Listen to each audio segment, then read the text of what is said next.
Highlight நிகழ்ச்சிக்கு வரவேற்கின்றோம். தேமுதிக எம்எல்ஏக்கள் 6 பேர், சந்திரகுமார், மோகன்ராஜ், பார்த்திபன், வெங்கடேஷ் உள்ளிட்ட 6 பேர் அவை நடவடிக்கைக்கு குந்தகம் விளைவித்தார்கள் அப்படின்னு சஸ்பெண்ட் செய்யப்பட்டார்கள். சஸ்பென்ஷனுக்கு எதிராக உச்சநீதிமன்றத்தை நாடினார்கள் அவர்கள். இன்று உச்சநீதிமன்றம் ஒரு தீர்ப்பளித்திருக்கிறது. பல நடைமுறைகளை சுட்டிக்காட்டி இது ப்ரொசீஜரலாகவும் பார்க்கும்பொழுதும் சரி, இதில் இருக்கக்கூடிய முகாந்திரங்களின் அடிப்படையிலும் சரி, இந்த ஒரு நீக்கம் என்பது செல்லாது என்று தமிழ்நாடு சட்டமன்றம் கொடுத்திருக்கக்கூடிய உத்தரவை, நீக்கம் செய்திருக்கக்கூடிய விவகாரத்தை ரத்து செய்திருக்கிறது, உத்தரவை ரத்து செய்திருக்கிறது உச்சநீதிமன்றம். இது பல கேள்விகளை எழுப்பியிருக்கிறது. சட்டமன்றத்துடைய உரிமையில கோர்ட் தலையிட முடியுமா, தலையிட்டிருக்கிறதா, அல்ல இதுல நடைமுறைகள் மீறப்பட்டிருக்கின்றனவா தமிழ்நாடு சட்டமன்றத்தால் உள்ளிட்ட பல கேள்விகள் எழுந்திருக்கின்றன. எம்எல்ஏக்கள் இடைநீக்கத்தில் மீறப்பட்டதா விதிமுறை விவாதிப்போம். இன்றைய நிகழ்ச்சியில் நம்மிடையே பங்கேற்கிறார்கள் ஆளும் அதிமுகவுடைய தோழமை இயக்கமான தமிழ் மாநில முஸ்லீம் லீகுடைய தலைவர் திரு ஷேக் தாவூத் அவர்களும், அதே போல மார்க்சிஸ்ட் கம்யூனிஸ்ட் கட்சியின் பேராசிரியர் திரு அருணன் அவர்களும் இணைகிறார்கள். இருவரையும் இந்த நிகழ்ச்சிக்கு அன்போடு வரவேற்கின்றோம். என்னுடைய முதல் கேள்வி திரு அருணன் அவர்களுக்கு தான். இது அடிப்படையான கேள்வி. பல கட்டங்களில் இதே போன்று தமிழ்நாடு சட்டமன்றத்தில் பலமுறை எம்எல்ஏக்கள் சஸ்பெண்ட் செய்யப்பட்டிருக்கிறார்கள். பலமுறை அவர்கள் கோர்ட்டுக்கு போயிருக்கிறார்கள் பல ஆட்சி காலத்தில். ஆனா இதுல அநேகமான கட்டங்கள்ல, அநேகமான நிலைகள்ல கோர்ட் எடுத்த நிலைப்பாடு, சட்டமன்றத்துடைய சபாநாயகர் எடுத்த முடிவுல நாங்கள் தலையிட முடியாது அப்படின்னு. ஏன்னா லெஜிஸ்லேச்சருக்கு அப்படின்னு, சட்டமன்றத்துக்கு அப்படின்னு தனி உரிமைகள் இருக்கின்றன, அதுல கோர்ட் தலையிட முடியாது, ரெண்டும் பேரல் அப்படிங்கிற அடிப்படையில இம்முறை கோர்ட் தலையிட்டிருப்பது, சட்டமன்றத்துடைய அதிகாரத்தை கோர்ட் தலையிட்டிருப்பது அப்படிங்கிறது சரியா கருதுறீங்களா? உச்ச நீதிமன்றத்தினுடைய இந்த தீர்ப்பு மிகவும் வரவேற்கத்தக்கது. ஏன் சொல்றேன்னா, இந்த இடைநீக்கம் என்பது அநியாயமானது, அக்கிரமமானது. இப்ப நான் என்ன கேட்க விரும்புறேன்னா, நீங்க யாருக்கு தண்டனை கொடுத்திருக்கீங்க தெரியுமா? அந்த எம்எல்ஏக்களுக்கு அல்ல, அவங்களை தேர்ந்தெடுத்த அந்த 6 தொகுதி மக்களுக்கு தண்டனை கொடுக்கப்பட்டிருக்கிறது.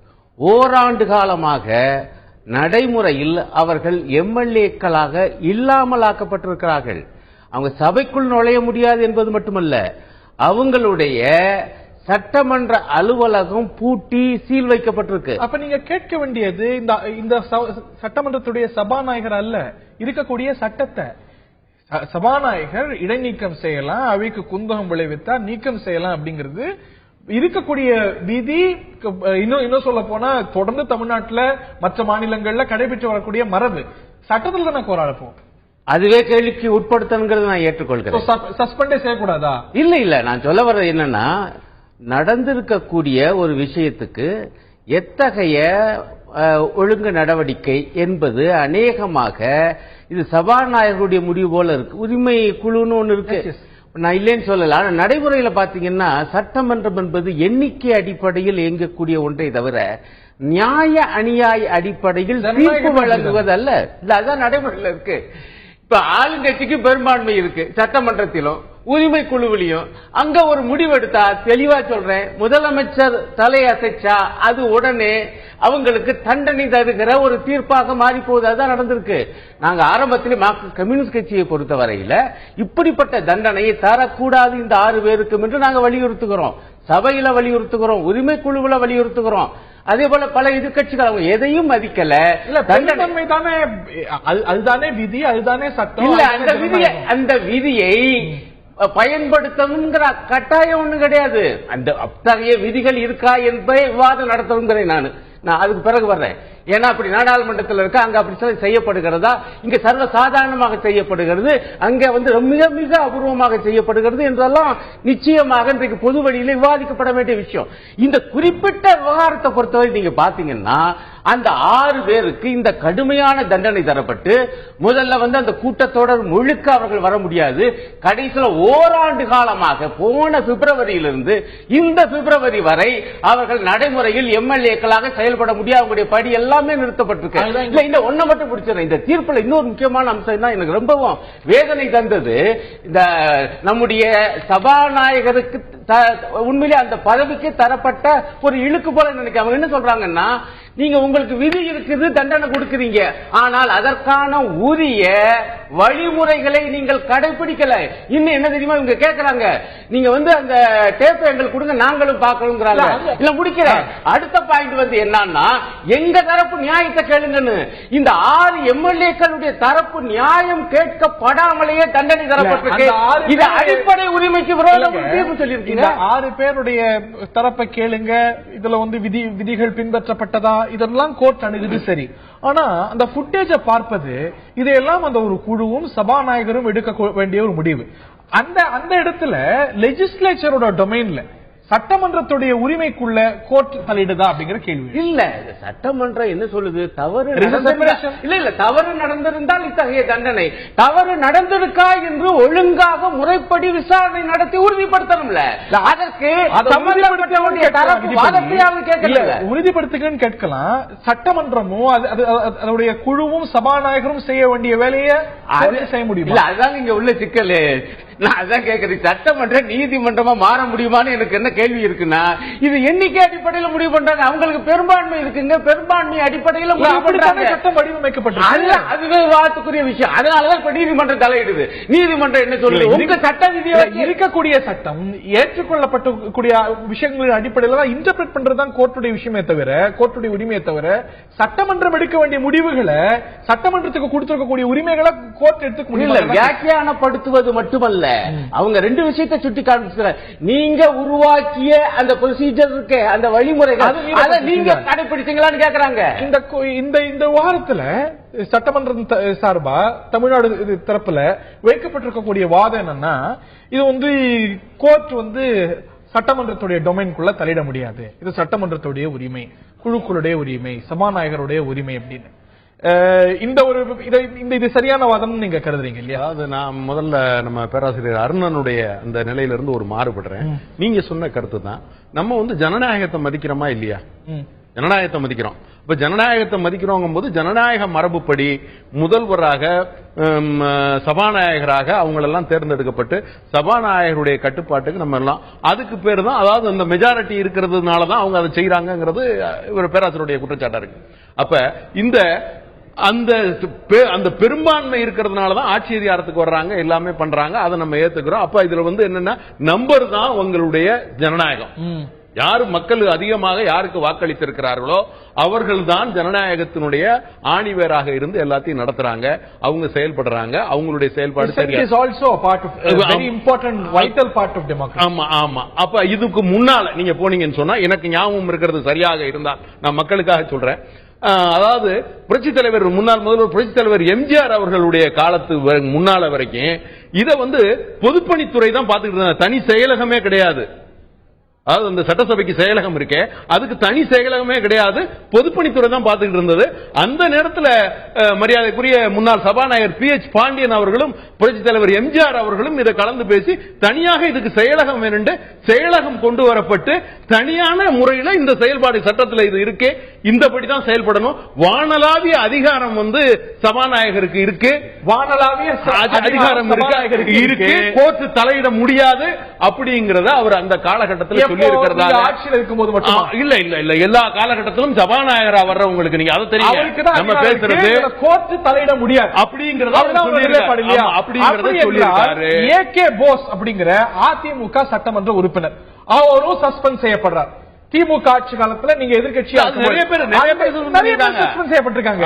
அதை எதிர்த்து ஏன் கோர்ட்டுக்கு போனீங்க? சபாநாயகருக்கு வானளாவிய அதிகாரம் இருக்கிறது, சபாநாயகர் சட்டமன்றத்துடைய விவாதத்துல கோர்ட் தலையிட முடியாது அப்படின்னா நீங்க ஏன் சட்டமன்ற விவாதத்துக்காக கோர்ட் வாசப்படி இல்ல? இதுல சில காலகட்டங்கள்ல எனக்கு ஞாபகம் சரியா இருந்தா லிங்க்டோ கேஸ் ஒரு கேஸ் 93ல வருது. அந்த கேஸுக்கு அப்புறம் சுப்ரீம் கோர்ட் சட்டசபையினுடைய நிலைகள்ல, சட்டமன்றத்துடைய நிலைகள்லையும் தலையிட்டு இருக்கு. தலையிட்டு இருக்கு. அந்த தலையீட்டின் காரணமாகத்தான் இந்த செயல்பாடு. ஆனாலும் இதை தமிழக அரசு சபாநாயகர் ஏற்பாருங்களா? இல்ல இல்ல இல்ல இல்ல, நான் கேட்கறது நீங்க இல்ல, நான் தெளிவா நீங்க புரியுங்க, நீங்க தெளிவா இல்ல, நீங்க தெளிவா புரியுங்க, இல்ல இத தெளிவா நீங்க புரியுங்க. இது சபாநாயகர் ஏத்துக்குவாங்களா, சட்டசபை ஏற்றுக்கிறோமாங்கிறது அவங்களுடைய முடிவு. இதை நம்மால செய்ய முடியாது. ஏன்னு கேட்டா ஜனநாயக முறைப்படி சட்டப்படி அவங்களுக்கு கொடுத்திருக்கிற அதிகாரம் அது. அதைத்தான் அவங்க சொல்றாங்க. இல்ல, சட்டப்படி சட்டமன்றத்துக்கு கொடுத்திருக்கக்கூடிய அதிகாரம் நீங்க எதிர்க்கட்சியா இருந்தபோது, நீங்க பாதிக்கப்பட்ட தரத்தில் இருந்தபோது ஏன் உங்களுக்கு கண்ணுக்கு தெரியல? இல்ல, அதாவது தனிப்பட்ட நபர்களாக செய்கின்ற வருகின்ற அந்த நிலையை யார் அப்ப நிர்ணயிக்கிறாங்க? சபாநாயகர் நிர்ணயிக்கிறாங்க. அந்த குற்றம் எப்படிப்பட்டதாக இருக்கு? சட்டமன்றத்துக்கு உட்பட்ட இல்ல, கண்டிப்பாக இல்ல, இவங்களுடைய செயல்பாடு வேற மாதிரி இருந்திருக்கும். சபாநாயகருக்கு தெரியும்.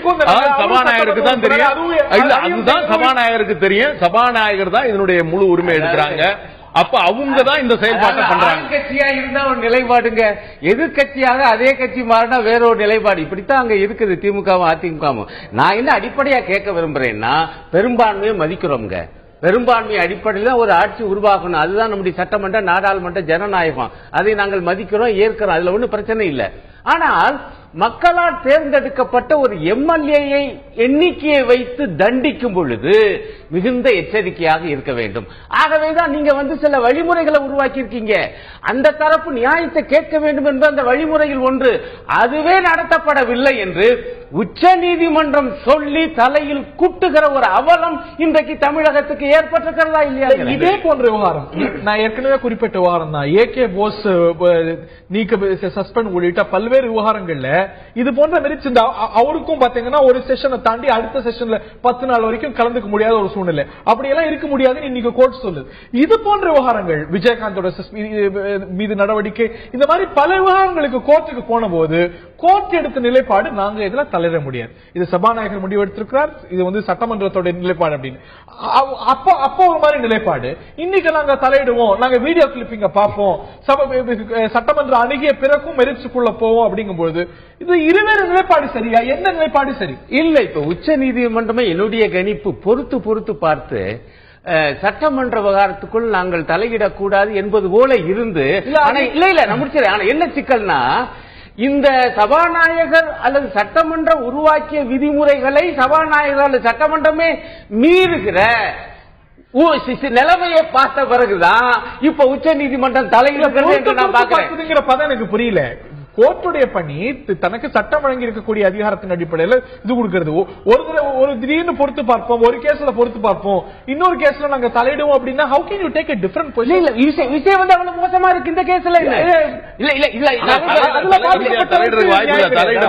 தலையிடுறதுக்கு வாய்ப்பு இல்ல. எனக்கு ஏத்துக்குவாரா அப்படிங்கறது தெரியாது, சட்டசபை இதை ஏத்துக்குமாங்கிறது தெரியாது. ஏன்னா சமன் வாங்க மாட்டாங்க, நோட்டீஸ்க்கு பதில் சொல்ல மாட்டாங்க, சபாநாயகருக்கு அந்த அதிகாரம் இருக்கு. இருங்க, நான் ஒரு நிமிஷம். அதாவது எனக்கு தெரிஞ்சு 6 எம்எல்ஏக்கள் தொடர்ந்து 1 ஆண்டு காலம் இப்படி எம்எல்ஏ அநேகமாக தகுதியை இழப்பது, அவங்களுடைய சட்டமன்ற அலுவலகத்தை பூட்டுவது, அவங்களுடைய படிகளை நிறுத்துவது என்பது இதுவரைக்கும் நடந்திருக்கா இல்லையான்னு தெரியல. 2வது பாயிண்ட், இப்படி தொடர்ந்து அவங்களை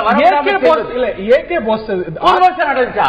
ஆமா, ஒரு செஷனை தாண்டி அடுத்த செஷன்ல கலந்து கொடுக்க முடியாம போச்சு. இருக்கலாம், ஒரு செஷனுக்கு அடுத்த செஷனுக்கு இடையில பல மாதங்கள் இருக்கலாம். நான் சொல்ல இது நிலைமை ரொம்ப அடுத்த பாயிண்ட் 1 வருஷம் என்பது. 2வது, அவங்க இந்த ப்ரொசீஜர்ஸ் பார்த்திருக்காங்க. சட்டமன்றம் வகுத்த நடைமுறைகளை பின்பற்றாமல் தண்டனை தரப்பட்டிருக்கிறது. ஓகே,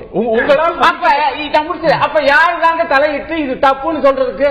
நீங்க இந்த வானளாவிய அதிகாரம் என்று இதிலே நின்றுகிட்டு இருந்தா ஒரு தனி மனித உரிமை மீறலும் அவங்க சொல்றாங்க. இந்திய நாடாளுமன்றம் பார்த்த சிறந்த சபாநாயகர்களுள் ஒருவராக உங்கள் கட்சியிலிருந்து வந்த சோம்நாத் சாட்டர்ஜி மதிக்கப்படுகிறார். அவர்கள் இந்த பிரிசைடிங் ஆபீசர்ஸ் உடைய மீட்டிங்ல இல்ல இது போன்ற சர்ச்சைக்குரிய சந்தர்ப்பங்கள் வந்தபோது அந்த கேஸுடைய மெரிட்டுக்குள்ள போகாம சட்டமன்றங்களுடைய நாடாளுமன்றத்துடைய விவகாரத்துல நாடாளுமன்றமும் சபாநாயகரும் அதற்கான குழுக்களும் தான் முடிவெடுக்க முடியுமே தவிர கோர்ட் தலையிட முடியாது, கோர்ட் சமன் கொடுக்க முடியாது அப்படின்னு உறுதியான நிலைப்பாடு எடுத்தாரா இல்லையா உங்கள் கட்சியை சேர்ந்த சோம்நாத் சாட்டர்ஜி? அதாவதுங்க, எந்த அர்த்தத்தில் அவர் சொல்றார் என்றால், விதிமுறைகளை சபாநாயகரும் சட்டமன்றமும் ஒழுங்காக பின்பற்றும் என்கிற அடிப்படையில் தான். நீங்க அடிப்படையா கோளாறாய் போச்சு. நீங்க தலையிடத்துக்கு வாய்ப்பு இருக்கா இல்லையா? That is very subjective.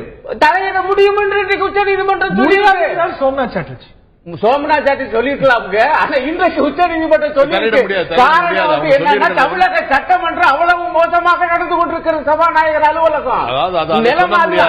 ஒரே ஒரு பாயிண்ட் சொல்ல வரேன். எனக்கு இதெல்லாம் விட இன்னொரு விஷயங்க, இப்ப அவங்க முறையா நடந்தாங்களா முறைகேடா நடந்தாங்களா எம்எல்ஏக்கள் என்பதை மக்களுடைய கவனத்துக்கும் கொண்டு வரணும். நான் என்ன அதிமுக அரசை பற்றி கேட்க விரும்புறேன், ஏன் தமிழக சட்டமன்ற நடவடிக்கைகள் நேரலையாக அப்படியே ஒளிபரப்ப கூடாது நாடாளுமன்றத்தில் நடப்பது போல? இன்னைக்கு அவங்க சொல்றாங்கல்ல, நாங்க ஒழுங்கா நெருக்கடி, எது நிதி நெருக்கடி. ஆமா, அவ்வளவு தூரம் பச்சையாய் பராதியாவா தமிழக அரசு ஆகிவிட்டது. அதுதான் கேட்கிறேன், உங்களுக்கு நம்பிக்கை இருக்குமே ஆனால் மக்கள் மீது, மக்கள் தேர்ந்தெடுத்த இந்த 234 எம்எல்ஏக்களும் சபையில எப்படி நடந்து கொள்கிறார்கள் என்பது மக்களுக்கு போய் சேரட்டும். அதுவே இன்னும் முடியல. நீங்க வந்து லைவா நீங்க அவ்வளவு ஒளிபரப்புங்க, தெரிஞ்சு போயிடும். அநேகமாக அப்பொழுதுதான் நீதிமன்றம் தலையிட வேண்டிய அவசியமே இல்லாமல் போயிருக்கும். இறுதியான கருத்து. அதாவது இது வந்து நீதிமன்றம் தலையிட முடியாதுங்கிறது தான் என்னுடைய நிலைப்பாடாக இருக்கு. அதனால இது நீதிமன்றம் எந்த அளவுக்கு தலையிட்டு இருக்கிறாங்க, அதை வந்து சட்டமன்றம் ஏற்றுக்கொள்ளுமா, சட்டமன்ற சபாநாயகர் ஏற்றுக்கொள்வாரா, அதனுடைய நிலைப்பாடு என்ன என்பதை அதான் சொல்லுவாங்க. ஏன்னா எனக்கு தெரிஞ்சு நீங்க சொன்னது மாதிரி சோம்நாத் சாட்டர்ஜி அவர்கள் சொன்னதை போல சட்டமன்றத்துக்கு உண்டான நிலைப்பாடுகளை அதுல உள்ள குழுக்களும் அவங்களும் சேர்ந்துதான் அந்த முடிவு எடுக்கிறாங்க. சட்டத்தை வகுப்பது சட்டமன்றம், அதை பாதுகாப்பது, அதன்படி நடப்பது நீதிமன்றங்கள். ஆக நீதிமன்றம் வந்து சட்டத்தை ஏற்கக்கூடிய சட்டங்கள் ப்ரொசீஜர்ஸ் மீறப்படும் பொழுது தலையிட முடியாது, வாய்ப்பில்லை. சட்டமன்றத்தில் தலையிடுறதுக்கு வாய்ப்பில்லைங்கிறதா என்னுடைய. சபாநாயகர் தான் அதை வந்து முடிவு எடுப்பாங்க. சபாநாயகருக்குள்ள பெரிய